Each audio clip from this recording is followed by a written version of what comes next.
Guys के तपाईहरु पनि टिकटकमा भिडियो हाल्नुहुन्छ जति राम्रो भिडियो भए पनि भिडियोमा धेरै भ्युज आउँदैन र लाइक आउँदैन भने यो भिडियो तपाईहरुको लागि विशेष रहेको छ। आज म तपाईहरुलाई यो भिडियोबाट देखाउने छु हामीले कसरी भिडियोलाई अपलोड गरेमा हाम्रो भिडियो भाइरल हुन्छ र हामीले कुन तरिकाले टाइटल लेख्नु पर्छ र कुन तरिकाले हामीले ह्याशट्याग लगाउनु पर्छ र कसरी हामीले भिडियोलाई अपलोड गर्नु पर्छ। आजको भिडियो टिकटक युजरहरुको लागि एकदमै इम्पोर्टेन्ट हुनेछ गाइज। तपाईहरुलाई मैले आफ्नै प्रोफाइल देखाएर तपाईहरुलाई म कन्भिन्स गर्न चाहे। हेर्नुस् मेरो यो मैले बनाएको आइडी यो भर्खर नयाँ हो।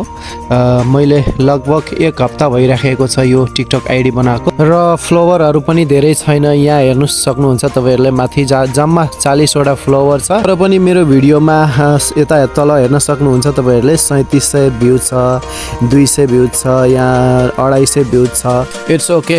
मैले यो ट्रिकले काम गर्छ भनेर तपाईहरुलाई इजिली विश्वास होस् भनेर मात्रै मैले आफ्नो प्रोफाइल देखाएको हो र मेरो भ्यूजहरु देखाएको हो। सो गाइज अब let's go to main topics. So हामी भिडियो अगाडि बढाउनु भन्दा पहिले यो भिडियो हेरेर बस्नु भएको सम्पूर्ण साथीहरुलाई म प्रेम दुई हात जोडेर नमस्कार गर्छु र मेरो च्यानलमा सम्पूर्ण साथीहरुलाई धेरै धेरै स्वागत गर्छु। सो ओके गाइज, अलिकति पनि म ढिला नगरिकन यो भिडियोलाई अगाडि बढाउँछु। टिकटकमा भिडियो अपलोड गर्नुको लागि सबभन्दा पहिले यहाँ प्लसमा हामीले क्लिक गर्छौँ र प्लसमा क्लिक गरिसकेपछि हामी ग्यालरीमा इन्ट्री गर्छौँ। ग्यालरीमा इन्ट्री भइसकेपछि हामीले चाहेको भिडियो हामीले यहाँबाट सिलेक्ट गर्छौँ। भिडियो सिलेक्ट गरिसकेपछि हामीले सिलेक्ट गरेको भिडियो यहाँ सो गर्न थाल्छ। अब त्यस पछाडि हामीले नेक्स्ट गर्छौँ। अब नेक्स्ट गरिसकेपछि यहाँ टाइटल लेख्नको लागि खाली ठाउँ आउँछ र यो खाली ठाउँमा हामीले विशेष ध्यान दिनुपर्ने हुन्छ। यस गाइज, यहाँनिरको काम विशेष ध्यान दिएर गर्नुभयो भने हाम्रो ट्रिक 100% वर्क गर्छ। यस गाइज, हामीले सबभन्दा पहिले केमा रिलेटेड रहेको छ यो भिडियो अनि त्यो अनुसारले हामीले यहाँ टाइटल लेख्नुपर्ने हुन्छ। जस्तै कि कमेडी भिडियो छ भने भेरी कमेडी भिडियो भनेर टाइटल लेखिदिने। टेक्निकल भिडियो छ भने टेक्निकल नलेज टाइटल लेखिदिने। डान्सको भिडियो छ भने डान्सको कुन गीतमा डान्स गरेको छ त्यो गीतको टाइटल लेखिदिने।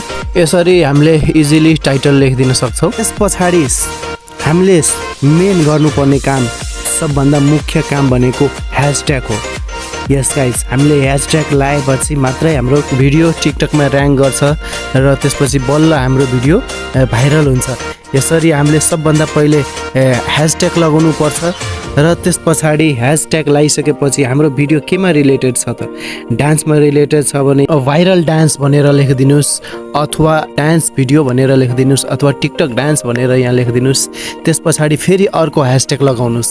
अर्को ह्याशट्यागमा भाइरल भिडियो भनेर यहाँ लेखिदिनुस् र त्यस पछाडि फेरि अर्को ह्याशट्याग लगाउनुस् र त्यो ह्याशट्यागमा चाहिँ आफ्नो आइडीको नाम के छ, आफ्नो टिकटक आइडीमा के नाम रहेको छ त्यो आफ्नो नाम लेख्नुस् अनि बल्ल त्यस पछाडि हाम्रो काम यहाँ कम्प्लिट हुन्छ र त्यति बेला नै भिडियो पोस्ट नगर्नुस् गाइज।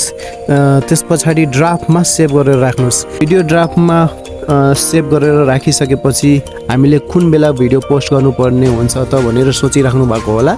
भिडियो चाहिँ साँझको 6 देखि 7 बजेको भित्रमा पोस्ट गर्नुस् गाइज। यस, त्यति बेला जति पनि टिकटक युजरहरू हुन्छ ती सबै एक्टिभ हुन्छ त्यति बेला। अनि त्यसपछि बल्ल तपाईहरुले भिडियो चाहिँ अपलोड गर्नुस्, टिकटकमा पोस्ट गर्नुस् र तपाईको भिडियो टिकटकमा र्याङ्क गर्ने छ, छिटोभन्दा छिटो भाइरल हुनेछ र भ्युज चाहिँ धेरै आउनेछ। यो ट्रिकलाई युज गरेर हामी टिकटकमा धेरैभन्दा धेरै भ्युज ल्याउन सक्छौँ, हाम्रो भिडियो भाइरल गराउन सक्छौँ गाइज।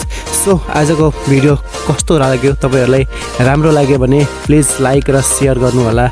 मेरो च्यानलमा नयाँ हुनुहुन्छ भने यो च्यानललाई प्लिज सब्स्क्राइब गर्नु होला र नोटिफिकेसन बटनलाई अलमा राखिदिनु होला ताकि म यस्तै इन्फर्मेटिभ भिडियोहरू हाल्ने बित्तिकै तपाईहरुको मोबाइलमा सबभन्दा पहिले पुगोस्। यदि फेसबुक पेजबाट हेर्दै हुनुहुन्छ भने मेरो फेसबुक पेजलाई फलो गरिदिनु होला। सो गाइज, अब नेक्स्ट भिडियोमा तपाईहरुको लागि यस्तै इन्फर्मेटिभ भिडियोहरू म फेरि लिएर आउने नै छु। सम्पूर्ण साथीहरुलाई लक्ष्मी पूजाको शुभकामना दिँदै म तपाईहरुसँग आजको लागि बिदा लिन चाहन्छु। So guys, take care, good by.